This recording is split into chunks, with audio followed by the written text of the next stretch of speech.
बहुत अजीज पाकिस्तान के खूबसूरत शहरों कराची, लाहौर, इस्लामाबाद, भालपुर, पेशावर, सियालकोट, दुनिया भर कोने कोने में जहां पहुंच रही है मेरी आवाज, सबको मैं कहता हूं सुबह खैर, गुड मॉर्निंग एंड अस्सलाम वालेकुम। आज है 7 जमादियुल अव्वल 1445 हिजरी, नवंबर की 22 तारीख सन 2023 और आपने इस खूबसूरत सी सुबह का आगाज किया मेरे साथ। नाम है मेरा आदिल। सनराइज शो में मेरा और आपके साथ हमेशा की तरह सुबह के 9 बजे तक बहुत सारी इन्फॉर्मेशन, बहुत सारी बातें, आपकी पसंद के म्यूजिक, आप लोग मैसेजेस लेकर अदील एक बार फिर से आपकी खिदमत में हाजिर है। उम्मीद करता हूँ सब खैरियत से होंगे, सुबह का आगाज अच्छा हुआ होगा और आप लोगों का वीकेंड कहाँ से आ गया, वीक भी बहुत अच्छा गुजर रहा होगा। I mean seriously speaking, I am actually thinking more about this song rather than What do I have to talk, because ये गाना जो मैं अभी सुन रहा हूँ और बहुत दिनों बाद ये गाना सुन रहा हूँ, माइलस्टोन्स की आवाज, it really transported me back to the mid to early 90s and when this song got released। बल्कि हमारे इंजीनियर बाबू अभी आए थे तो उनसे मैंने पूछा भी था कि भाई आपका सन पैदाइश क्या है, तो उन्होंने मुझे बताया कि 1998 की उनकी पैदाइश है। तो मैंने कहा आपकी पैदाइश से तकरीबन ये 4 साल पहले का जो है वो ये गाना है। तो म्यूजिक चैनल चार्ट्स का बड़ा मशहूर ये बैंड आया था द माइलस्टोन्स के नाम से और अच्छे गाने बनाए थे उन्होंने। I mean I even remember the members of the names. I mean Candy Perera was the lead singer and then Ziyad Gulzar and then you had Ali Tim the guy जो अभी मेरे जीने का कारण भी थू जो गा रहा था बंदा। So in fact Ziyad Gulzar used to be the son of our headmistress, हमारे स्कूल की जो हेड मिस्ट्रेस हुआ करती थी मिसेस गुलजार, क्या टीचर थी यार, उनके ये साहबजादे हुआ करते थे एंड अच्छे कुछ उन्होंने बहुत अच्छे गाने बनाए। Candy had a very very distinct voice and वाह ब्यूटीफुल, मजा आया। चले जी प्रोग्राम में, if you wish to participate आप पोस्ट कर सकते हैं on X with the hashtag sunrise with Adeel. आप लोग के मैसेजेस इस वक्त मेरे सामने नजर आ रहे हैं। 7:24 हो चुके हैं। मैं चाहता था तो मैं जरा जल्दी इसको साइन इन भी कर सकता था, बट देन जैसे the moment I entered the studio this song had just started. So मैंने कहा चले जी इसको जो है वो फिलहाल हम पूरा सुन लेते हैं और फिर उसके बाद जो है वो हम बात करेंगे। मैं इस वक्त I am scrolling down and down and down and down and down and कहाँ से स्टार्ट करें। बहुत सारी खबरें भाई आज प्रोग्राम में हैं, शामिल करना, लेकिन नेचुरली 6 बजे वाला जो है वो हमारा टाइम लाइन, 6 बजे से पहले जो भी मैसेज आया हुआ होगा वो तो आपको पता है हम शामिल नहीं करेंगे। हम पाकिस्तानी निज़ामुल औक़ात के मुताबिक शाम को 6 बजे की जो है सुबह की 6 बजे की बात कर रहे हैं। क्या कर रहा हूँ, सारी बातें उल्टा कर रहा हूँ, वीकडे को वीकेंड बना रहा हूँ।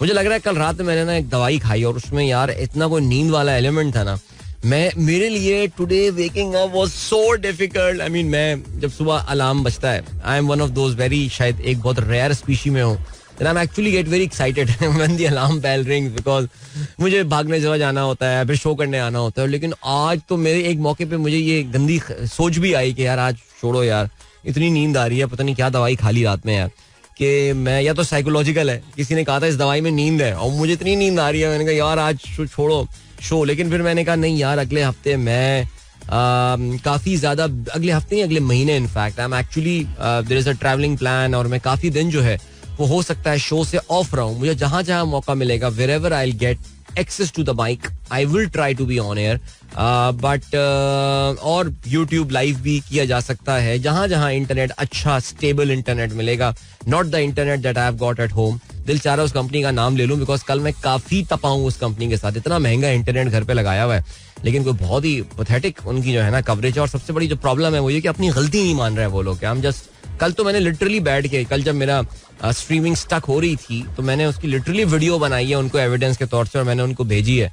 वो फिर भी कह रहे हैं सर आप लैन केबल पे कहाँ, मैंने कहा बे लैन केबल तपा रहे थे कल वो मेरी, सीरियसली स्पीकिंग। कल मैं सोचता था कि वो जो इंटरनेट पे कॉलें आती हैं ना, अक्सर लीक कॉल जो आ जाती हैं, कस्टमर सर्विसेज कॉल, जिसमें एक बंदा दूसरी तरफ से बहुत शोर कर रहा होता है और गालियां दे रहा होता है, कल मेरा दिल चाहता है मैं वो वाला कस्टमर बन जाऊं मैं, लेकिन क्या करूं यार, खानदानी तहजीब जो है वो सामने जो है वो आ जाती है। बट खैर चलें जी आगे बढ़ते हैं।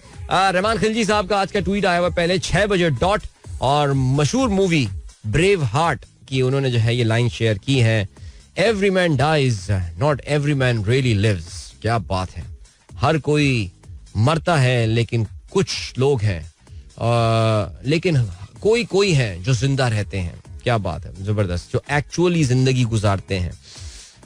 एक्सीलेंट यार. वैसे क्या जबरदस्त मूवी थी ब्रेव हार्ट यार. मेल गिब्सन ने तो कहते हैं ना कलम तोड़ दिया था इस फिल्म पे आके यार. कुछ फिल्में हैं वैसे यार, जैसे Braveheart you know is a real story. William Wallace was a Scottish freedom fighter, but then जिस तरह उन्होंने फिक्शन को भी लेकर चले इन ग्लैडिएटर, वो भी बड़ी कमाल थी. I mean you actually thought that Maximus was some character in history and stuff, but amazing. ठीक है, काफी सारे दोस्तों के मैसेजेस आ रहे हैं, कौन सी दवाई खा ली, कौन सी दवाई खा ली. पता नहीं, अब मैं उनको नाम बताऊंगा, कहेंगे नहीं इसमें तो नींद होती नहीं है, फिर तो कंफर्म साइकोलॉजिकल चीज है. बट चले मैं आपको बता दूं ना, दवाई का नाम याद नहीं है मुझे, मैं फिर चेक करके अभी जहां से मेरे पास व्हाट्सएप आया था वो मैं चेक करके बताता हूँ आपको. जावेद साहब ने खबर शेयर किया जो कि आज प्रोग्राम में हम आगे तफसील से नजर डालेंगे.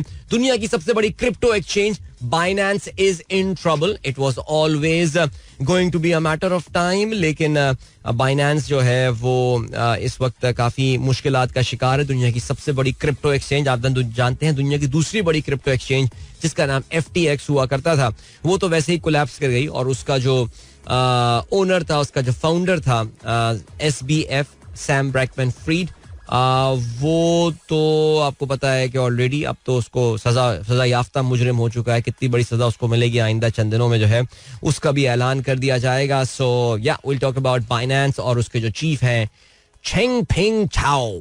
चाइनीज कंपनी है बाय द वे, नाम से आपको अंदाजा हो गया होगा इनके. शकील अहमद साहब कहते हैं किसी के माजी पर उसकी तजलील करने से पहले सोच लो कि कहीं उसका माजी तुम्हारा मुस्तकबिल ना बन जाए.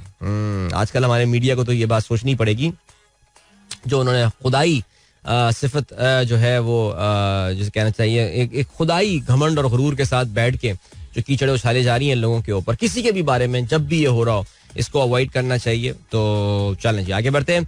अच्छा जी, रहमान खिलजी साहब ने आज बहुत सारी हैप्पी बर्थडेज जो हैं वो शेयर की हैं, जिसमें वाह वाह, मैं वही सोच रहा था कि ये स्कारलेट जोहानसन मुझे देख के मुस्कुरा क्यों नहीं है. इसलिए मुस्कुरा रही है बिकॉज आज स्कारलेट की जो है वो बर्थडे है. Happy birthday Scarlett, hope you are having a wonderful day. इसके अलावा मार्क रूफालो यार, ये वैसे कहना चाहिए ना कि काफी जबरदस्त एक्टर है. और आपको पता है कि हॉलीवुड में जो पैलेस्टीनियन कॉज है उसकी सबसे जो लाउड आवाज है या सबसे ज्यादा जो कहना चाहिए कि बुलंद आवाज से अगर कोई उनको डिफेंड कर रहा है, so is this guy name Mark Ruffalo. और बहुत ज़बरदस्त इसके अक्सर क्लिप्स जो हैं वो आते रहते हैं. Naturally yes, I think I recognised him जब मैंने उनको एक्चुअल फॉलो करना शुरू किया. एवेंजर सीरीज वगैरह तो मैंने खैर नहीं देखी है, हल्क वगैरह मैंने नहीं देखी है. मैंने सिर्फ कैप्टन अमेरिका भी नहीं, मैंने जो आयरन मैन है उसकी मैंने कुछ शायद एक एपिसोड या एक पार्ट जो है सिर्फ उसका देखा था. उसके अलावा मैंने और कुछ भी नहीं देखा. नाउ यू सी मी इनकी जो मूवी थी वो मैंने शायद कहूँगा पहली बार थी जो मार्क रूफालो आके रजिस्टर हुआ था मेरे दिमाग में. It was a very nice suspense movie, thriller. लेकिन उससे पहले मार्क रूफालो की एक जो फिल्म थी, और ऑनेस्टली स्पीकिंग ये मुझे उनके एज एन एक्टर रजिस्टर होने के बाद जो है ना वो ये याद आया कि यार ये तो वही बंदा है जो कि जिसने उस फिल्म में जो है वो ये वाला जो है वो रोल किया था. And that movie was the eternal sunshine of the spotless mind. और eternal sunshine of the spotless mind में इनका एक कहना चाहिए कि एक सपोर्टिंग जो है इन्होंने रोल अदा किया था. It wasn't like the main role, लेकिन या अच्छे एक्टर हैं और अच्छे इंसान भी हैं. इसके अलावा आपने जेमी ली कर्टिस का जिक्र किया, ट्रू लाइज. और इनकी यार क्या पुरानी बातें याद आ रही हैं. जेमी ली कर्टिस की एक सीरीज आया करती थी. I mean the first time when I recognised her and again she got registered was anything but love के नाम से इनकी जो है वो एक सीरीज आया करती थी in the mid 90s. Star plus जिस वक्त अंग्रेजी में प्रोग्राम किया करता था उस वक्त की मैं बात कर रहा हूँ. बट जेमी ली कर्टिस आपको पता होगा कि शी इज अ वेरी जिस तरह Mark Ruffalo is a very strong voice in Hollywood about the Palestinian rights, Jamie Lee Curtis is a very vocal supporter of Israel. और Zionism की जो है ये काफ़ी बड़ी सपोर्टर हैं. अब्दुल रज़ाक साहब कहते हैं ग़िज़ाई क़िल्लत खुराक की कमी के बायस गुज़श्ता 50 साल में पाकिस्तानियों का औसत का 4 इंच गिर गया है. इस बात का इंकिशाफ national institute of food science technology Faisalabad के ज़ेर एहतमाम मुनक्किदा वर्कशॉप में किया गया. So Pakistanis are getting shorter because we are not getting adequate food to eat. अगर आपको याद हो तो इमरान खान साहब ने जो है अपने प्राइम मिनिस्टर बनने के कुछ अरसे बाद उन्होंने कुछ ब्रेन के स्कैन्स लेकर वो कुछ तस्वीरें वगैरह जो है ना वो शेयर किया करते थे, और स्टंटेड ग्रोथ जिसको कहा जाता है उसके हवाले से उन्होंने काफ़ी बात किया करते थे, लेकिन बहरहाल कुछ उस हवाले से ज़्यादा करने का तो उनको मौका नहीं मिला. अभी हम बढ़ रहे हैं एक ब्रेक की जाने और मिलेंगे आपसे इस ब्रेक के बाद. इससे पहले बचाने से पहले मेरे पास ईशाल एंड नूर फातिमा का मैसेज आया है. Why Sindhi subject is taught in our school in Karachi while the same schools in Punjab and KP never teach Punjabi और पश्तो. एंड ठीक है, वो कहती हैं कि मुझे हमारी सिंधी टीचर जो है वो पसंद नहीं है. अच्छा देखिए, सिंधी हमें तो बड़ी बेसिक लेवल की सिंधी पढ़ाई जाती है, और बिल्कुल आपने बजा फरमाया फहद, ईशाल एंड नूर फातिमा. मैं भी अक्सर जब आपकी उम्र का हुआ करता तो मैं इसका सवाल पूछा करता था कि आखिर क्या वजह है कि हमें जो है ना वो सिंधी जबान पढ़ाई जाती है और बाकी तमाम सूबों में जो है ये चीज़ मैंडेटरी नहीं है. अभी आप लोग बहुत छोटे हैं, जब आप थोड़े बड़े हो जाएंगे तो फिर आपको इसके पीछे क्या सियासत है वो समझ में आनी शुरू हो जाएगी. लेकिन मैं अभी भी ये समझता हूँ that when I was a student I never felt कि सिंधी मेरे लिए कोई बर्डन है, बिकॉज मैं उस सब्जेक्ट को एंजॉय किया करता था. मुझे बहुत मजा आता था सिंधी पढ़ने में, और बल्कि मेरी जो राइटिंग थी वो कुछ राइटिंग भी उसी तरह की थी कि जो सिंधी रस्मुल ख़त, आपको पता है कि वो हमारा जो उर्दू रस्मुल ख़त है उससे थोड़ा सा मुख्तलिफ है. सिंधी जो है वो अरबिक या कूफी रस्मुल ख़त में लिखी जाती है, जबकि हमारी उर्दू का जो रस्मुल ख़त है उसको हम नस्तालीक कहते हैं. तो मेरा अपना जो ज़ाती लिखने का अंदाज था वो काफ़ी कूफी स्टाइल का था. तो मुझे लगता था कि यार ये सिंधी, क्योंकि जैसे अब ये लिखते हैं ना, ये छोटी ये में आपको पता है कि जब हम उर्दू लिखते हैं तो उसको पूरा राउंड एक सेमी सर्कल बनाते हैं, लेकिन सिंधी जो लिखते हैं वो उसमें वो सेमी सर्कल नहीं बनाते, बल्कि वो उसकी जो बेस होती है वो जनरली फ्लैट होती है, उसके नीचे दो नुक्ते जो है वो लगे हुए होते हैं. सो मैं जो बात कहना चाह रहा था वो ये कहना चाह रहा था कि आपके उस्ताद पे बहुत डिपेंड करता है. और मेरी बड़ी खुशकिस्मती थी कि हमदर्द पब्लिक स्कूल, जहाँ पे मैंने सिंधी जबान जो है मेरा कोर्स का हिस्सा हुआ करती थी, हमारे एक उस्ताद मोहतरम वहाँ पर होते थे, अभी भी होते हैं. अब तो बाकायदा उनका एक विलेज स्कूल है जिसको वो हेड करते हैं, सर सलीम जतोई. और अभी रिसेंटली उनके साथ काफ़ी मुलाकातें भी रहीं माशाल्लाह, बिल्कुल वैसे के वैसी इनकी जवान शख्सियत जो अभी भी मौजूद है. तो हमारे वो उस्ताद ने जो मुझे पसंद ही बहुत करते थे वो एज अ तालिब इल्म, तो उनकी वजह उनसे बड़ा फ़र्क पड़ता है. तो आपने जो ईशाल और नूर फातिमा ने जो बात लिखी है उसका काफ़ी हद तक जवाब यही है कि उस्ताद पे बहुत डिपेंड करता है. एक उस्ताद किसी भी सब्जेक्ट को बहुत ज़बरदस्त बना सकता है और किसी भी बहुत ही ज़बरदस्त सब्जेक्ट को जो है वो स्टूडेंट्स के लिए तबाह कर देता है. सो ये है मेरा जवाब बेटा. बाकी आप बातों में ये ना पड़े ना कि क्यों पढ़ाई जाती है, क्यों, क्या रीज़न है, why is it mandatory here. ये आप जब बड़े होंगे तो आपको खुद समझ में आ जाएगा. अभी ले चलते हैं आपको ब्रेक की जाने. मिलेंगे आपसे इस ब्रेक के बाद. Don't go anywhere and keep listening. Welcome back guys, एक बार फिर से खुशामदीद sunrise show with me Adeel. Good morning जिन दोस्तों ने प्रोग्राम अभी ट्यून इन किया है.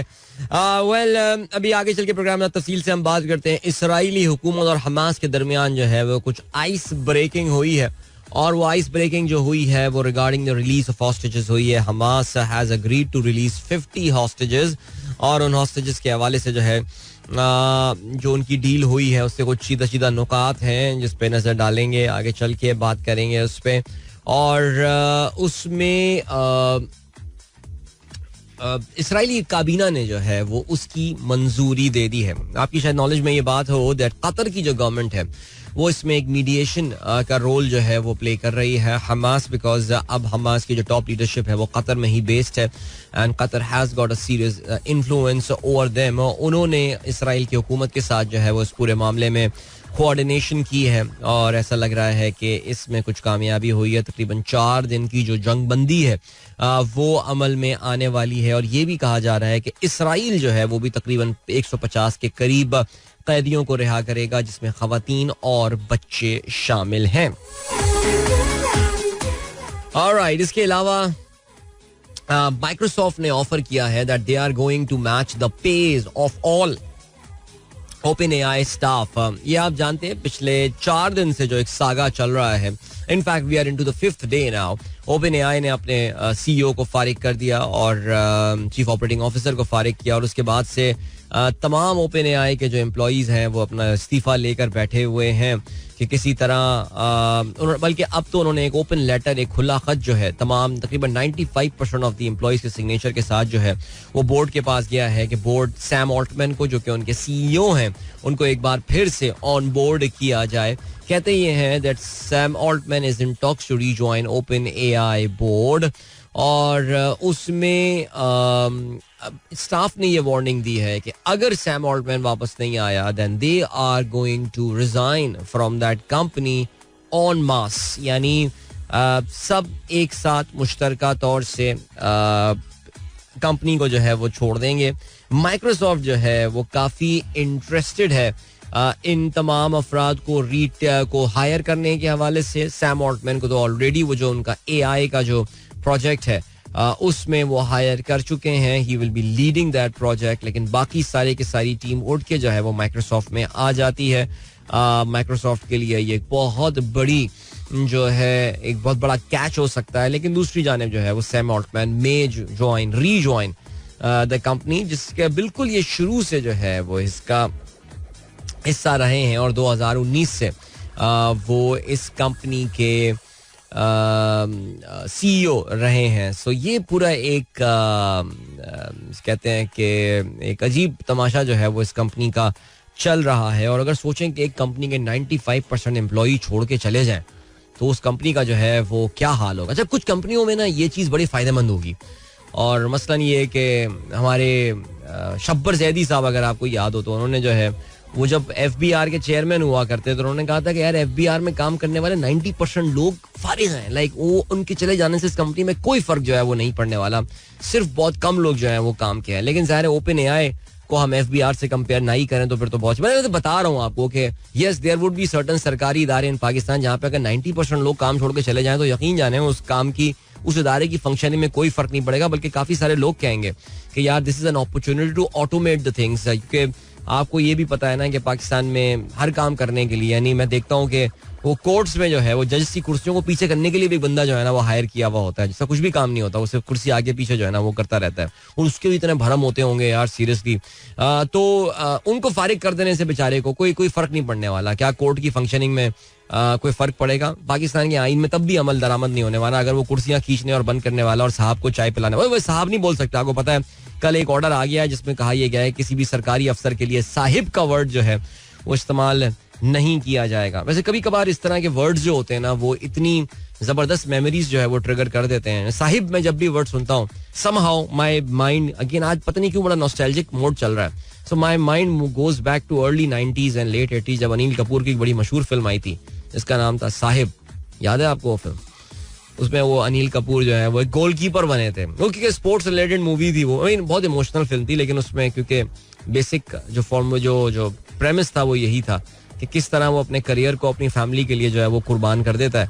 तो उसका एक गाना भी, 2 गाने उसके बड़े मशहूर हुए थे मुझे याद है. सो साहिब फिल्म याद आ गई मुझे कल काजी साहब का ये ऑर्डर पढ़ के. सो उन्होंने कहा है कि जी किसी भी सरकारी अफसर के लिए अब साहिब का वर्ड जो है ना वो इस्तेमाल नहीं होना चाहिए. वक्त आ गया है कि हम इस रिवायत और इस कल्चर को जो है वो खत्म कर दें. सो क्या बात है. चलें जी, अभी आपको हम ले चलते हैं एक ब्रेक की जानिब. ब्रेक के बाद एक गाना सुनते हैं, ठीक है जी, और फिर आके प्रोग्राम कंटिन्यू करेंगे. Don't go anywhere and keep listening. Alright, that was Strings with Hue Anjane. Hope you guys enjoyed that song. And yeah, चलें जी. मैं जब अभी बात कर रहा था ऑफ साहिब, अब हम नहीं बोलेंगे तो काफी सारे हमारे 3 दोस्तों ने मुझे जो है I don't know why they send me this link. I mean not about why, but काफी सारे लोगों के जहन में दिल क्या क्या कहें साहिब जो है वो गाना उनके जहन में याद आ गया. और अच्छा, मुझे ये गाना शायद पता नहीं क्या वजह है कि एक तो मैंने ये फिल्म नहीं देखी. आई थिंक ये सनी देओल वाली कोई फिल्म थी शायद. हाँ, जीत, that was the name of that movie. और कुछ गाने याद हैं मुझे उसके, बट ये गाना शायद इसलिए याद नहीं आया बिकॉज ये गाना जो है ना ओन कर लिया है हमारे नातख्वां हजरात ने. दिल का क्या कहें साहिब, तो इसकी ट्यून में जो है ना वो एक नात है जो बहुत हिट हुई थी और बहुत मशहूर हुई थी. और हमारे घर के करीब एक मदरसा है जो कि आपको पता है वो एक मखसूस सेक्ट है जो कि बहुत तेज आवाज में नाते वगैरह पढ़ रहे होते हैं. वो इतना लाउड ये वाली नात पढ़ते हैं कि वो ऑन हो चुकी है वो वाली ना जुमे की नमाज के बाद. सो उनकी जुमे की नमाज के बाद जो नातों का सेशन हो रहा होता है तो उसकी ट्यून पे एक नात बनी हुई है. हमारे एक ज़माने में एक कल्चर है ना कि इंडियन गानों की ट्यून पे जो है वो नाते जो है वो बन रही होती हैं. अच्छा चलें आगे बढ़ते हैं जी. इमादुल हक का मैसेज आया है, कहते हैं yesterday it was the 80th birthday of my father, my teacher, supporter, my biggest strength. May Allah subhanahu wa ta'ala give him a long and healthy life. Miss him too much yesterday as he is on the tour of Islamabad and Lahore. माशाल्लाह यार, your father is 80 years old और आपकी बड़ी खुशकिस्मती है कि अल्लाह ताला ने आपको इतना मौका दिया उनकी खिदमत करने का. सो बहुत बहुत मुबारक हो आपको इमाद, और खुश रहिए. और आपके वालिद साहब के लिए भी हम दुआ गो हैं, अल्लाह ताला उनको और सेहत के साथ दराज उम्र जो है वो अता फरमाए, आमीन. आज के अखबारात में शामिल आम खबरों पर नजर डालते हैं. अखबारात तो नहीं है, but I am relying on the online editions of the newspapers today. Dawn.com जो है उनका लिखना है. अच्छा, कल की आपको पता है बड़ी खबर जो है वो इमरान खान के साइफर केस के हवाले से है.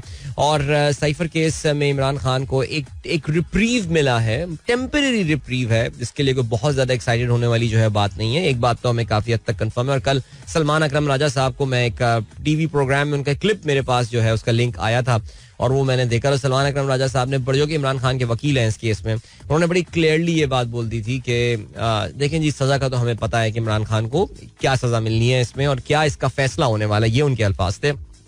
मेरे ख्याल से I think it's like an open secret, everybody knows कि इमरान खान को जो है वो बंद रखने का प्लान जिन केसेस में किया गया है, cipher is one of those cases जिसमें उनको कन्विक्ट करके उनको फिर इलेक्शन में पार्टिसिपेशन से रोकना है. लेकिन उसके बावजूद एक उनको जो छोटी सी रिप्रीव मिली है वो यही मिली है कि जो तरीक़ाकार फॉलो किया गया था उनका जेल ट्रायल करने में, उसको इस्लामाबाद हाई कोर्ट के एक 2 रुकनी बेंच ने जो है वो कलअदम करार दे दिया गया है. This case is going to start right from the word zero. अब हुकूमत जो है वो प्रॉपर तैयारी के साथ आके इनका जेल ट्रायल जो है वो शुरू करेगी और फिर ये डिस्कशन चल जाएंगे और फिर दोबारा इसको चैलेंज किया जाएगा जेल ट्रायल के हवाले से. बट ये मामला अभी, यानी कि जो ये ख्याल ये था कि ये बस इसको तो दिसंबर में इनको सजा सुनानी है इसमें, लेकिन लग रहा है कि ये मामला थोड़ा सा आगे खिंच जाएगा. ओके जी, और क्या सीन है इस्लामाबाद. अच्छा, ये मैंने बात कर ली है. Old allies taut fresh seat adjustment. अच्छा जी, कल नवाज शरीफ की मुलाकात मौलाना फजलुर रहमान के साथ जो है वो हुई है और कहते हैं कि जी Fazl says will move forward with PMLN. Sana says talks on JUIF on Khyber Pakhtunkhwa alliance. Okay, चलें जी. Punjab government challenges supreme court verdict on civilians military trial. अच्छा, आपको पता है कि सुप्रीम कोर्ट ने जो मिलिट्री ट्रायल के मामलात को ख़त्म कर दिया था. आउटगोइंग जो उनके अभी जो एक काजी फायद ईसा के आने के बाद one of the most high profile जो जजमेंट्स आई थी. लेकिन अब क्या हो रहा है कि जी मुख्तलिफ हुकूमतें इसको चैलेंज कर रही हैं. पाकिस्तान में सारे केयर टेकर सेटअप जिनका सिर्फ और सिर्फ मकसद पाकिस्तान में इलेक्शन करवाना होता है, लेकिन क्योंकि आइन की धज्जियां इस मुल्क में उड़ चुकी हैं तो उसमें ये हुकूमतें टोटली पॉलिटिकल मैटर्स में, लीगल मैटर्स में, जिसकी बहुत लॉन्ग टर्म रेमिफिकेशंस हैं, उस पर इन्वॉल्व हुई हुई हैं. कोई रोकने टोकने वाला नहीं है. मैं तो कहता हूं कि रजिस्ट्रार सुप्रीम कोर्ट को पंजाब हुकूमत की इस एप्लीकेशन को एक्सेप्ट ही नहीं करना चाहिए कह के कि यार ये तो आपका वो है ही नहीं, this is not even your mandate, जो आप आके जो है वो मुल्क में कवानीन को जो है वो चैलेंज कर रहे हैं. लेकिन बहरहाल ये सब हो जाएगा और हमें पता है क्या सीन है. Islamabad high court to begin hearing arguments on Nawaz Sharif's appeal in Al Azizia Evenfield references from 27th of November. जी ये तक ऑफर किया गया है कि रोजाना की बुनियाद पे ये अपीलें जो हैं वो इनकी सुननी चाहिए. 9th May riot Lahore anti terrorism courts indict Yasmin Rashid, Ejaz Chaudhry, Rubina Jamil for vandalism of police vehicles. और ले दे के जो एक उनको ज़रा को पता है कि एक केस बना है वो ये कि जी पुलिस की गाड़ियाँ है जिसपे उनके खिलाफ जो है वो कार्रवाई की जाएगी, जिसपे उनके फर्द जुर्म जो है वो आयद कर दी गई है. जस्टिस सरदार तारिक मसूद के खिलाफ शिकायत कुरिंदा से सवाल और जवाब पब्लिक कर दिए गए. इसके अलावा सुप्रीम जुडिशल काउंसिल इजलास में जस्टिस मज़ाहिर नकवी के खिलाफ तमाम शवाहिद और सबूत जो है वो पेश कर दिए गए हैं. चलें जी, आगे बढ़ते हैं. आपको टाइम चेक और कमर्शियल ब्रेक की जानिब लिए चलते हैं. मिलते हैं आपसे थोड़ी देर बाद. Don't go anywhere and keep listening. Welcome back guys, एक बार फिर से आपको खुशामदीद कहते हैं. This is the sunrise show with me Adeel. Good morning जिन दोस्तों ने प्रोग्राम अभी ट्यून इन किया. सुबह के 8:07 हो चुके हैं एंड खेलों के हवाले से अभी हम बात करेंगे. Let's start with football. और वर्ल्ड कप क्वालिफिकेशन के मैच में कल जिन्ना स्टेडियम इस्लामाबाद में पाकिस्तान को ताजिकिस्तान के हाथों एक बड़ी शिकस्त का सामना करना पड़ा. 1 के मुकाबले में 6 गोल, ये था मार्जिन पाकिस्तान की डिफीट का. और एक बड़ी जो है वो क्राउड जमा हुई थी. कहते हैं जी जो ऑफिशियल नंबर आया है वो आया है कि 18,000 19,300 लोगों ने जो है जिन्ना स्टेडियम इस्लामाबाद में बैठ के ये मैच देखा, which is actually a very good number. और हमें ये भी पता है कि तमाम उन्होंने जो है वो स्टैंड्स सेल नहीं किए थे, उन्होंने उसको रिस्ट्रिक्ट किया हुआ था क्राउड को इन सर्टेन स्टैंड. जो खाली स्टैंड्स होते हैं उसके लिए भी कुछ कर लेते हैं ना, झंडा वंडा लगा देते, पाकिस्तान ताजिकिस्तान फीफा का ये वो फलाना, करने में क्या हर्ज है. लेकिन खैर बहरहाल यही हो रहा है, काफी है यार, बड़ी तादाद में लोग आए मैच देखने, which is a very very encouraging thing. But unfortunately our team could not put up that sort of effort जो हम उनसे एक्सपेक्ट कर रहे थे. पाकिस्तान ने जल्दी 2 गोल खा लिए और फिर जल्दी 2 गोल खाने के बाद जाहिर है मैच में कम बैक करना मुश्किल होता है, लेकिन Pakistan did pull 1 goal back और वो बड़ा कमाल जो है वो गोल किया था पाकिस्तान के खिलाड़ी ने. बहुत दूर से मुझे लगता है कोई 40 यार्ड से उन्होंने जो है ना वो बॉल को किक मारा था और बड़ा कमाल. और स्टेडियम इरप्टेड मैन जिस वक्त वो उनका गोल हुआ था. लेकिन फिर उसके बाद इट वाज ऑल ताजिकिस्तान और उसके बाद उन्होंने मजीद 4 गोल पाकिस्तान के ऊपर किए. तो 1 के मुकाबले में 6 गोलों से पाकिस्तान को जो है वो शिकस्त का सामना करना पड़ा. सो अब द इंटरनेशनल ब्रेक ना द इंटरनेशनल ये अभी मैचेस और भी चल रहे हैं बट ये अब खत्म हो जाएंगे बिकॉज तमाम खिलाड़ी अब जाके अपनी लीग्स वगैरह में पार्टिसिपेट करेंगे. पाकिस्तान के तमाम अनफॉर्चुनेटली ज्यादातर खिलाड़ी अपने वही फुटबॉल क्लब्स में आके खेलना शुरू कर देंगे जो कि वो छोटे फुटबॉल क्लब्स में खेल रहे होते हैं. ताजिकिस्तान के खिलाड़ी जाके अपनी नेशनल लीग जो है उसमें खेल रहे होंगे. ताजिकिस्तान के कुछ खिलाड़ी जो है वो और भी ममालिक में फुटबॉल खेल रहे होते हैं. अनफॉर्चुनेटली पाकिस्तानी खिलाड़ियों के पास ये ऑप्शन जो है वो मौजूद नहीं है. जब तक फुटबॉल लीग पाकिस्तान में सालाना बुनियाद पर नहीं होगी तब तक का पाकिस्तान की फुटबॉल में बेहतरी के इम्कान जो है वो काफी कम है. सो अब पाकिस्तान के क्वालिफिकेशन का जो नेक्स्ट मरहला होगा that is going to happen in March. Ramzan में पाकिस्तान के मैचेस होने. इस बार पाकिस्तान का अगर मैं गलती पर ना हूं I think home and away की बुनियाद पर जॉर्डन के खिलाफ जो है वो मैच होना है. और जॉर्डन के हवाले से बात करें, जॉर्डन कल सऊदी अरेबिया के खिलाफ जो है वो एक्शन में था और सऊदी अरेबिया ने इस मैच में 2-0 से जो है वो कामयाबी हासिल की. जॉर्डन दोनों गोल उनके जो है वो पहले हाफ में हो चुके थे और अल शहरी ने जो है वो गोल स्कोर किए. Jordan did put up a decent fight. इसके अलावा कल बांग्लादेश और लबनान का मैच जो है वो 1-1 से बराबर हुआ. That's a very valuable point for Bangladesh there. Well done to them. Australia ने पैलेस्टाइन को 1-0 से शिकस्त दी. फलस्तीन का ये मैच जो है ये कुवैत सिटी में हो रहा था. तकरीबन 14,500 लोगों ने इस मैच को वहां पर बैठ के देखा. और इसके अलावा भारत को शिकस्त का सामना करना पड़ा भुवनेश्वर में और वहां पे कतर ने उनको 3-0 से शिकस्त दी. अफगानिस्तान को 4-0 से शिकस्त का सामना करना पड़ा. ये मैच दम्माम में जो है वो खेला गया था. चलें जी, ये हो गई बात कुछ फुटबॉल की. इसके अलावा नेचुरली इंटरनेशनल मैचेस बाकी जो बड़ी टीमें जो दुनिया की वो भी एक्शन में थी. कल अगर आप यूरोप की बात करें तो कुछ फ्रेंडली मैचेस जो है वो खेले गए. ऑस्ट्रिया में ऑस्ट्रिया ने जर्मनी को 2-0 से शिकस्त दी. ग्रीस और फ्रांस का मुकाबला 2-2 गोलों से बराबर रहा. और वर्ल्ड चैंपियन अर्जेंटीना और ब्राजील जो है वो भी एक दूसरे के खिलाफ एक्शन में थे. और ये माराकाना स्टेडियम में ये मैच हुआ था और वर्ल्ड चैंपियन अर्जेंटीना ने जो है वो ब्राजील को 1-0 से शिकस्त दी. और ऑटोमेंडी जो है निकोलास ऑटोमेंडी उन्होंने गोल स्कोर किया for Argentina. Well done to them, congratulations. चले जी, और ये सीन आप क्रिकेट के हवाले से बात कर देते हैं. भाई पाकिस्तान की क्रिकेट टीम का जो कोचिंग पैनल है वो अब ऑलमोस्ट अपनी कंप्लीशन के की स्टेज पे जो है वो आ चुका है. तो तमाम तर फॉरेन कोचेस को जो है वो फारिग कर दिया गया है और उनकी जगह तमाम तर हमारे देसी कोचेस जो हैं वो लाए गए हैं. उमर गुल जो है उनको पाकिस्तान का फास्ट बॉलिंग कोच और इसके अलावा सईद अजमल को जो है वो पाकिस्तान का स्पिन बॉलिंग कोच अपॉइंट किया गया है. और ये भी याद रहे जी, उमर गुल जो है आप ये जानते हैं कि he has been actively involved in coaching. Afghanistani cricket team के साथ जो है उस पर वो काम कर चुके हैं.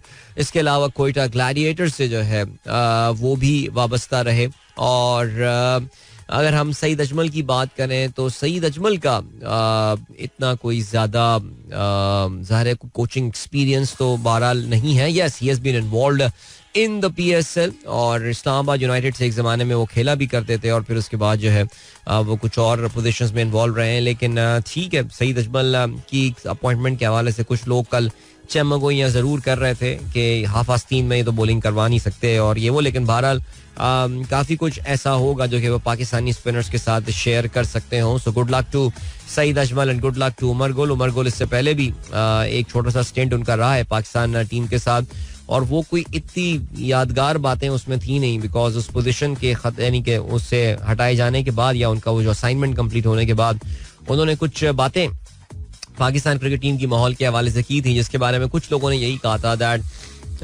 जरा एहतियात कर लेते तो कर लेते. लेकिन बहरहाल अभी तीनों जो पाकिस्तान के कोच हैं ये वो खिलाड़ी हैं जिन्होंने तकरीबन एक टाइम पे क्रिकेट खेली है. They have been a part of one setup.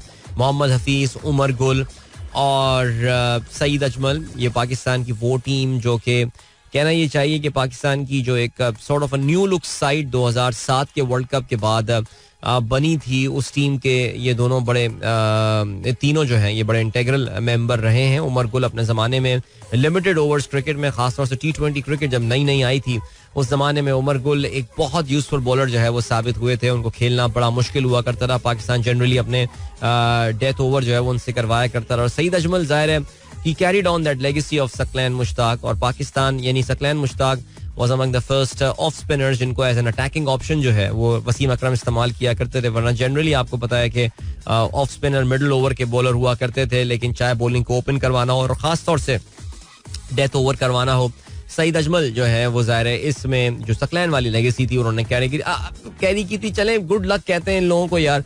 Naturally in लोगों के कोई कोचिंग एक्सपीरियंस, हफीज का तो जीरो कोचिंग एक्सपीरियंस है. इन सब में सबसे ज्यादा जो एक्सपीरियंस रखने वाले हैं naturally that is Umar Gul. सो अगर पाकिस्तानी खिलाड़ियों की इससे कोई बेहतरी होती है और मदद होती है तो फिर लेट्स कहते हैं गुड लक टू देम यार. इनको बेस्ट विशेस जो है वो हम कहते हैं. पाकिस्तान टीम का अब कैंप जो है वो लगने वाला है और रावलपिंडी में कहा गया है कि ये कैंप लगाया जाएगा ऑस्ट्रेलिया की के टूर के लिए. और फिर उसके बाद Pakistan team will be leaving for Australia in the second week of December, जहां पे पहले पाकिस्तान एक टूर मैच खेलेगा और फिर बर्थ में 14 दिसंबर से पाकिस्तान जो है वो पहला टेस्ट मैच खेलेगा एट पर्थ. चले जी, ये हो गई बात. और इसके अलावा इंडिया से बड़ी मजेदार खबरें सामने आ रही हैं, स्पेशली वो जो वीडियो सामने आई है जिसमें प्राइम मिनिस्टर नरेंद्र मोदी ने जाके भारतीय क्रिकेट टीम के प्लेयर्स के साथ जो है वो जाके मिले. और उस पे आपको पता है कि नरेंद्र मोदी के जो अपोजिशन पार्टियां हैं इंडिया में खास तौर से, या जो नरेंद्र मोदी को पसंद ना करने वाले लोग हैं, वो उनके लिए एक इस्तेलाह यूज कर रहे हैं जिसे पनौती कहा जा रहा है. पनौती इसलिए इनको कह रहे हैं कि एक तो ये कि ये खुद मैदान में मौजूद थे, लेकिन जब से बीजेपी इक्तिदार में आई है इंडियन क्रिकेट टीम जो है वो कोई भी बड़ा क्रिकेट टूर्नामेंट जीतने में कामयाब नहीं हुई है. तो वो यही कहा जा रहा है कि ये अपनी बैड लक जो है वो साथ लेकर आए हैं. और इसमें ज़ाहिर लोग बीजेपी को डिफेंड भी कर रहे हैं, मोदी को डिफेंड भी कर रहे हैं. बट वैसे honestly speaking that video, I mean, it's not just because we don't like Narendra Modi, but that video जिसमें वो जबरदस्ती खिलाड़ियों के हाथ पकड़ रहे हैं और जबरदस्ती उनको झप्पियां दे रहे हैं, it does look like a pretty cringy sort of a video यार. यानी कुछ ज्यादा ही. उसकी जो डबिंग हुई है ना वो बहुत मजे की है. राहुल द्रविड़ वाला, तुम्हारा नाम बहुत घटिया है. That was so cool यार. मोए चलें जी, अभी आपको हम लिए चलते हैं ब्रेक की जाने. मिलेंगे आपसे इस ब्रेक के बाद. Don't go anywhere, keep listening. अगर आपको प्रोग्राम में पार्टिसिपेट करना है तो फिर आप मुझे ट्वीट कर सकते हैं, पोस्ट कर सकते हैं एक्स पर with the hashtag sunrise with Adeel. Here we go. Welcome back guys, एक बार फिर से आपको खुशामदीद कहते हैं. This is the Sunrise Show with me Adil sir. This is that time of the show when I try to catch up on your messages, जो कि हमने काफी देर पहले सिलसिला मुनक़ता किया हुआ होता है. जावेद इकबाल कहते हैं हम घर में उर्दू बोलते हैं मगर मशहूर हूँ कि स्कूल में सिंधी जबान सीखने का मौका मिला, इससे हमें सिंधी तहजीब को समझने में मदद मिली. अच्छा, क्या मदद मिली आप मुझे ये बताइए. आपके सामने दो सिंधी आज बात कर रहे हो, can you actually figure out what they are talking about?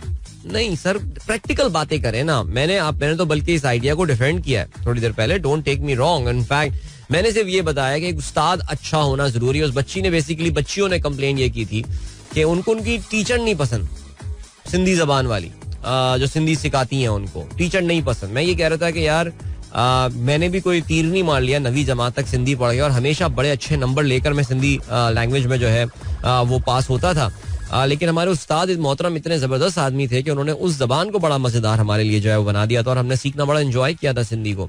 मैं तो ये बात कर रहा हूँ. बाकी जो मेरे लिए किसी भी जबान का जो मैं ये कहूँगा कि जो एक बेंचमार्क होता है वो ये है कि यार मैंने ये जबान अगर सीख ली है तो क्या 4 लोग अगर बात कर रहे हो तो क्या मैं उसको समझ सकता हूँ या नहीं समझ सकता. इसलिए मेरा ये ख्याल है कि जहाँ तक जबानें सीखने का ताल्लुक है it should be an optional thing. जैसे मैंने जब जिस जमाने में आई वॉज टोटली गंग हो about learning French language, I actually was quite good at that. मैं जाके कहीं पे कोशिश करके बोल लिया करता था. शायद मैं जितनी फ्रेंच आज भी बोल सकता हूँ मैं उतनी सिंधी नहीं बोल सकता.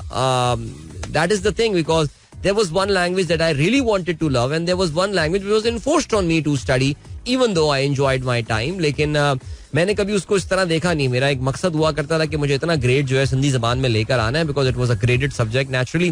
क्योंकि फ्रेंच में मेरे ऊपर ये प्रेशर नहीं था. मैंने वो जबान सिर्फ इसलिए सीखने की कोशिश की थी एक जमाने में, आज से कोई 22-23 साल पहले, कि मुझे वो जबान सीखने का शौक था. So that's the thing. I hope I have made my point clear. And then Khawaja Hameed Akhtar sahab कहते हैं ये FBR के लिए है. पहले ये बताएं काम क्या करते हैं जो काम छोड़कर चले जाएंगे. अच्छा चलें, ये हम थोड़ी देर पहले एक डिस्कशन कर रहे थे कि अगर 95% ऑफ OpenAI के स्टाफ ने कहा है कि हमारा बॉस वापस लाओ वरना हम काम छोड़ के चले जाएंगे. मैं सोच रहा था कि अगर यही FBR वाले कर दें तो क्या FBR की कारकर्दगी में कोई फर्क पड़ेगा या एक्चुअली कारकर्दगी इंप्रूव हो जाएगी. देखो OpenAI के अगर 95% एम्प्लॉय छोड़ के चले जाएंगे the company would cease to be a going concern, यानी वो कंपनी एग्जिस्ट करना ही छोड़ देगी. लेकिन कुछ इदारे सरकारी पाकिस्तान में ऐसे हैं जहाँ की एक्चुअली अगर 95% लोग छोड़ के चले जाएं तो वहाँ के हालात बेहतर हो जाएंगे. आगे बढ़ते हैं. यूसुफ नवाब कहते हैं अदील भाई इस गाने ने जवानी के सारे क्रश याद दिला दिए, हुए बेगाने क्यों. अच्छा चलें जी, okay good very nice. Sufiyan Lodhi कहते हैं couldn't listen to your show for the few days so I'm traveling to up country officially but yeah I'll keep in touch with Sunrise family via X. Will be boarding in few minutes. अच्छा Sufiyan flight पे जा रहे हैं भाई. Have a safe trip and a safe flight and thank you so much कि आप अपने सफर के दौरान भी हमारे साथ किसी ना किसी तरीके से जुड़े रहेंगे. फराज का मैसेज आया हमारे जर्नलिस्ट का मॉरल कंपास घूमता रहता है depending on the subject. Morality के champions defending Shahzeb by quoting previous such incident by other journals. ओ भाई जो गलत है वो गलत है, स्टॉप जस्टिफाइंग. मेरे ख्याल से आई थिंक हम सब कभी ना कभी कहीं ना कहीं आके जो है वो इस चीज में इन्वॉल्व जरूर हुए कि हम अगर कोई नैरेटिव हमें सूट करता है तो फिर हम उसको जस्टिफाई करते हैं और कोई नैरेटिव जो है वो हमें सूट नहीं करता तो फिर हम उसके खिलाफ बात करते हैं. मैं जो शाहजेब के हवाले से बात कर रहा था वो ये कि शाहजेब ने इस टॉपिक को उठा के जो परसों उनका प्रोग्राम किया है बहुत व्यूज आए होंगे, बहुत TRPs मिली होगी, सब कुछ हुआ होगा, लेकिन शाहजेब ने आगे चल के अपने लिए एक सॉर्ट ऑफ उन्होंने अपने लिए एक क्रिएट कर दिया एक हर्डल कि जब भी वो अब आके कुछ सर्टेन टॉपिक्स के ऊपर बात करेंगे लोग उनके सामने ये चीजें जो है ना ये रख दिया करेंगे. और जो इस बैंड वैगन में इस वक्त सवार हुआ है उन जर्नल में मेरा तो ट्वीट ही कल यही था कि यार वो तो जो हुआ सो हुआ. और जिस साहब को टारगेट किया जा रहा है इसमें उनको तो पता नहीं उनकी मकबूलियत में कोई फर्क पड़ेगा या नहीं पड़ेगा, लेकिन इन साहब ने अपने साथ ये जो मौसूफ जिनका प्रोग्राम चल रहा था इन्होंने अपने साथ क्या किया हुआ है ये जरा सोचने की बात है. चलें जी आगे बढ़ते हैं. और क्या की सीन है. तकी जैदी कहते हैं इस्लामाबाद व्हाट्सएप ग्रुप में ऐड कर दें. यार तुम थे नहीं इस्लामाबाद व्हाट्सएप ग्रुप में पहले, क्या छोड़ के चले गए थे? पहले तुम्हें बतानी पड़ेगी ये बात कि वो क्या वजह थी कि तुम छोड़ के गए थे, तुम्हें प्रूफ करना पड़ेगा. उसके बाद आपको हम अपने इस एक्सक्लूसिव ग्रुप का जो है वो हिस्सा बनाएंगे. ठीक है. Is 5000 note being band in Pakistan, can someone confirm. अच्छा ये खबर बार बार आती रहती है हर थोड़े दिनों बाद जो है ना ये खबर पिछले तकरीबन कोई 1.5 साल में जब से पाकिस्तान की मईशत संभाले में नहीं आ रही है हमारे यहाँ बात ही की जाती है क्रिएटिव सॉल्यूशंस जो है कुछ लेकर आ रहे हैं. और उस क्रिएटिव सॉल्यूशन में जो एक सॉल्यूशन अक्सर बात बोली जाती है वो ये है कि जी 5,000 रुपए का नोट जो है वो बैन कर दिया जाए. 5,000 रुपए का नोट सबसे ज्यादा वैल्यू रखने वाला नोट होने के साथ साथ पाकिस्तान में लोगों ने अपनी वेल्थ जिस पर्टिकुलर बिल में करेंसी नोट में जो सेव की हुई है वो एक्चुअली 5,000 का नोट है. और ब्लैक मनी करप्शन का पैसा जो कि आप बैंक में जमा कराने का इरादा नहीं रखते और अपने तकियों में और अलमारियों में जमा करके रखते हैं उसके लिए ज़ाहिर है 5,000 का नोट जो है वो फेवरेट होता है बिकॉज ये जगह कम लेता है. अब वही 1000, वो एक गड्डी जो 5000 की है वो 5 लाख रुपए कैरी करती है. आई मीन कितनी अच्छी रिश्वत के लिए कितना अच्छा मोड है ना, एक ही झटके में 5 लाख रुपए मेरी पॉकेट में आ गए. अब यही अगर 1000 के नोट होते हैं और 5 लाख रुपए रिश्वत देनी है तो फिर आपको 5 गड्डियां जो है वो करनी पड़ती हैं, जिसके लिए आपको एक छोटा सा थैला अपने साथ जो है वो लेकर जाना पड़ता. सो आप उसको अपने जेरे जामा और बाकी जगहों पे जो है वो पैसों को छुपाने के लिए काफी मेहनत करनी पड़ती. तो खैर एक कॉन्सेप्ट तो ये भी है. दूसरा कॉन्सेप्ट ये है there are lot of money which is undocumented which is stashed in the cash form, यानी जो डिजिटल फॉर्म में या आपके पास इलेक्ट्रॉनिक फॉर्म में नहीं है, उसको आपको ला के, अगर आपने इस नोट को बैन कर दिया तो आपको उसको ला के जो है वो बैंक में जमा कराना पड़ेगा. अदरवाइज वो करेंसी 6 महीने बाद, 3 महीने बाद वो जो बिल है, वो जो पेपर का जो पीस है, इट विल बिकम वर्थलेस. सो काफी सारे लोग ये कहते हैं कि पाकिस्तान की इकोनॉमी को ये झटका देना जो है वो काफी जरूरी है 5000 रुपए के नोट के हवाले से. तो इस पे मैंने एक, बाय द वे आसिफ अख्तर साहब, इस पे मैंने एक पॉडकास्ट जो है वो रिकॉर्ड की हुई है. एक बड़ा अच्छा डिस्कशन रिकॉर्ड किया हुआ है अम्मार हबीब साहब, जो कि ट्विटर पे काफी पॉपुलैरिटी रखते हैं बहैसियत एक इकोनॉमिस्ट. और उनके साथ वो बहुत, अम्मार जो है वो काफी ज्यादा प्रोपोनेंट हैं 5000 रुपए के इस नोट को बैन करने के हवाले से. सो उनकी क्या जस्टिफिकेशन है, उनकी क्या थॉट प्रोसेस है. Can Pakistan banking infrastructure handle an influx जब आएगा, जो कि लोग अपने पैसों को कन्वर्ट करने जाएंगे, उस हवाले से ये बड़ी अच्छी एक सैर हासिल गुफ्तगू हुई थी. If you guys have time, do go out there, find me on YouTube, RJ Adil Azhar, and watch that 30-35 minute talk that I did with Ammar, and I'm sure it will prove to be good learning for all of you guys. चलें जी.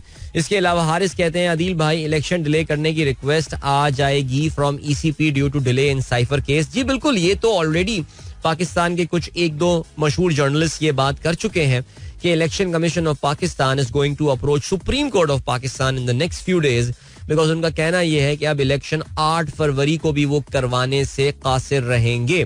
अब उसकी वजूहात वो अब देखते हैं जब उनकी ये जब आएंगी कहानियां, और ये अगर बात सही साबित होती है तो फिर हम जानेंगे कि 8 फरवरी को इलेक्शन ना होने की क्या वजह हो सकती है. वो इलेक्शन जो कि अब से तकरीबन कोई 2 हफ्ते पहले हो जाना चाहिए था आइन की रूह से, क्या उसको मजीद 2-3 महीने आगे बढ़ा दिया जाएगा? बिकॉज आपको पता है कि फिर उसके बाद रमजान की गेम हो जाएगी और फिर उसके बाद ईद का सिलसिला, और फिर कहीं ईद और बकरीद के दरमियान इलेक्शन की जो है वो स्टेट बैंक ऑफ पाकिस्तान, माफ कीजिएगा, election commission of Pakistan, state bank, election commission of Pakistan जो है वो उसकी रिक्वेस्ट करेगा. बट मुझे यकीन है कि पाकिस्तान के आइन का झंडा गिरने नहीं देंगे काजी फाइज ईसा साहब. एनीवे, वो गिरा हुआ झंडा जो है उसको फर्दर, यानी कि उसके लिए कोई मजीद कोई खुदाई नहीं करेंगे वो. Alright, that was Junoon with इश्क तेरा पानी में आग लगा दे. और ये गाना शायद इतना मशहूर नहीं हुआ था, लेकिन ये गाना मशहूर ज्यादा इसलिए हो गया था बिकॉज इस पे, अगर आपको याद हो, स्टेज परफॉर्मेंस के दौरान एक डांस आइटम जो है वो चल रहा था और उसमें उस वजह से काफी पॉपुलर हो गया था. चलें आगे बढ़ते हैं जी. और क्या सीन है, जल्दी से अब इंटरनेशनल खबरों पर नजर डालते हैं. आज नेदरलैंड्स में इलेक्शन होने वाले हैं और ज़ाहिर नेदरलैंड्स में इलेक्शन से हमें क्या लेना देना, लेकिन फिर भी इससे हमें थोड़ा लेना देना है बिकॉज काफी ये दिलचस्प इलेक्शन होंगे. मुल्क में 13 साल से एक वजीर आजम जो है वो इनके रहे थे, और वो जो उनके वजीर आजम रहे 13 साल से, वो उन्होंने अपनी पोजीशन जो है, मार्क रूट जिनका नाम था, उन्होंने अपनी पोजीशन छोड़ दी जी. फिर वो उनके असेंबलियां डिसॉल्व हुई और फिर उनका जो है वो अब नए इलेक्शंस होने वाले हैं. सो इसमें पार्लियामेंट, अच्छा, Netherlands got the parliamentary democracy just like Pakistan के. उनके यहाँ जो है पार्लियामेंट में सीटें होती हैं, लोग कॉन्स्टिट्यूंसी से विन करके आते हैं और फिर वो हेड ऑफ द गवर्नमेंट बनाते हैं. इनका head of the state by the way is it's a constitutional monarchy. ये एक आईनी बादशाहत है और क्वीन है इनके यहाँ, तो डच क्वीन और बादशाह सलामत, वो वाला कहानी इनके यहाँ जो है, शहजादे एंड ऑल. लेकिन जाहिर है वो उनकी कोई इतनी वैल्यू है नहीं, बस वो आईनी तौर से जो है मुल्क के सरबराह बनकर बैठे हुए हैं. लेकिन ये दिलचस्प इलेक्शन जो है वो इस लिहाज से है कि the Dutch voters, like in most countries in the world, they are very divided और काफी ज्यादा डिवाइसिव किस्म की ये कैंपेन जो है वो भी चल रही है. कहा यह जा रहा है कि जरा centre right leader, know very interesting, एक सेंटर राइट लीडर यानी थोड़ी सी नेशनलिस्ट सोच रखने वाली एक खातून जो है, उनके बारे में कहा यह जा रहा है कि उनकी पार्टी ये इलेक्शन में सबसे ज्यादा सीटें जो है वो जीत सकती है, जिनका नाम दिलान येसिलगोज है. नाउ ये नाम सुनने से ही लग रहा है कि ये डच नाम नहीं है, और उनके तो फैंडबर्गन किस्म के नाम होते हैं, लेकिन दिलान येसिलगोज इज एक्चुअली टर्क इमिग्रेंट, और ये एक तुर्क अनकरा में इनकी पैदाइश हुई थी. बचपन में जो है ये नेदरलैंड्स आ गई थी. We know that Turkish diaspora is huge. Europe में आप जहां भी जाएंगे आपको हर जगह जो है वो डोनर कबाब मिल जाते हैं, because the Turks are everywhere there in Europe, especially in Germany. So ये फिर सियासत में आई और फिर इस वक्त काफी अच्छा परफॉर्म कर रही हैं और ख्याल ये है दैट शी विल बी, इनकी पार्टी जो है सबसे ज्यादा सीटें जीतने में कामयाब हो जाएगी. लेकिन उनका जिस पार्टी के साथ बड़ा शदीद मुकाबला हो रहा है, ironically I mean Dilan Yesilgoz खुद एक इमिग्रेंट बैकग्राउंड से हैं और by the way she wants to cut immigration in, यानी कि वो इमिग्रेशन कम करना चाहती है नेदरलैंड्स में. लेकिन उनका मुकाबला एंटी इस्लाम पॉपुलिस्ट गेर्ट विल्डर के साथ होने वाला है. रिमेंबर गेर्ट विल्डर्स जो कि अपनी तमाम तर गुस्ताखाना हरकतों की वजह से जो है वो पाकिस्तान में भी अक्सर खबरों में रहता है. ये वही गर्ट विल्डर है, डच पॉलिटिशियन, जिसका जो है वो सजा, वो नहीं क्या कहते, जिसके हवाले से सजा मिली थी हमारे क्रिकेटर जो है खालिद लतीफ, उसको मिली थी कि कोई गर्ट विल्डर की गर्दन काट के लाएगा तो मैं उसको इतने लाख रुपए जो है वो इनाम दूंगा. तो ये बंदा जो है, this is the guy who actually Quran के हवाले से, वसल्लम की जात के हवाले से अक्सर काफी सख्त बातें जो है वो करता रहता है, जिसको हमारे यहाँ जाहिर है गुस्ताखाना जो है वो समझा जाता है. सो वो कहते ये हैं कि he is out there for one of the best showing that his party is going to have. So yeah we will definitely have the results by tomorrow, और कल के प्रोग्राम में जो है वो उसके हवाले से हम बात करेंगे. But this is a pretty interesting thing actually. ये डिलान येसेलगोज़, इनका मुझे नहीं पता था कि टर्किश इमिग्रेंट जो है, she could be the first women prime minister of Netherlands. Interesting. अभी ले चलते हैं आपको ब्रेक की जाने, मिलते हैं आपसे इसके बाद. वापस आके जरा बात करेंगे बाइनेंस के हवाले से. Don't go anywhere and keep listening. Welcome back guys, एक बार फिर से खुशामदीद कहते हैं. This is the sunrise show with me Adeel and good morning. दोस्तों ने प्रोग्राम अभी ट्यून इन किया है और अभी हम बात करने वाले हैं, as I said before I left towards the break, will talk about Binance for now. आप में से जिन लोगों ने बाइनेंस का नाम नहीं सुना है उनको मैं जरा इस हवाले से थोड़ी सी अपडेट देता चलूं. आपको पता है जी, क्रिप्टो करेंसी को जो ट्रेड करने के तरीकाकार होते हैं या क्रिप्टो करेंसी को जो ट्रेड किया जाता है, कोई ना कोई आपको उसके लिए एक्सचेंज दरकार होती है. जैसे कि स्टॉक एक्सचेंज होती है जिसमें आप शेयर्स का जो है वो कारोबार कर रहे होते हैं. सिमिलरली एक सेकेंड, हाँ, अगर आपको क्रिप्टो ट्रेड करनी है तो आपके लिए आपको उसके लिए जो है वो एक्सचेंज का सहारा लेना पड़ता है. दुनिया में सबसे बड़ी जो क्रिप्टो एक्सचेंज है, जो सबसे बड़ी मार्केट प्लेस है, उसका नाम है बाइनेंस. बाइनेंस वैसे तो इसके ओरिजिन चाइना में है, लेकिन this is a company which is registered in केमन आइलैंड्स. और इसको मैं जिक्र जो है वो इसलिए कर रहा हूँ क्योंकि इस कंपनी के जो सीईओ हैं, जिनका नाम चेंग फेंग चाओ है, उन्होंने कल अपने एक ट्विटर पोस्ट में जो है वो ये बात बोली है कि उनके ऊपर जो अमेरिका के जस्टिस डिपार्टमेंट ने, यानी उनकी वजारत कानून ने जो इल्ज़ाम लगाए हैं, वो इन इल्ज़ामात को कबूल करते हैं, वो इन इल्ज़ामात को जो है वो एक्सेप्ट करते हैं.